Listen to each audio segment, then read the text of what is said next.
আরে দিব্যা, তুই তো অনেক সুন্দর। আরে তুমি ঠিক আছে, উঠে যাও না, আমাকে তুমি এভাবে ভয় দেখিও না। আরে আমার তো ইন্টারভিউর জন্য দেরি হয়ে গেল। গুড মর্নিং স্যার, আমার নাম দিব্যা।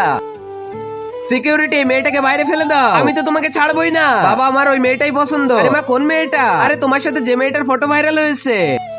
তুমি একটা সামান্য ওয়েটারই আমার গায়ে হাত দেওয়ার সাহস কোথা থেকে পেলে?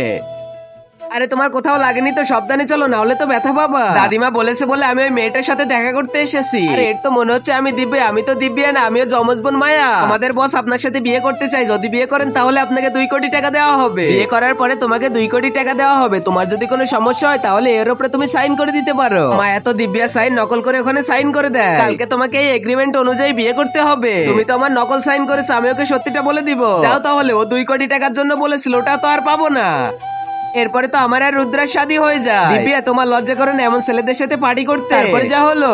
আর আগে মহান আল্লাহকে তুমি ভালোবাসলে লাইক এন্ড সাবস্ক্রাইব করে দাও। আর পার্ট 2 দেখতে চাইলে অবশ্যই কমেন্টে পার্ট 2 লিখো।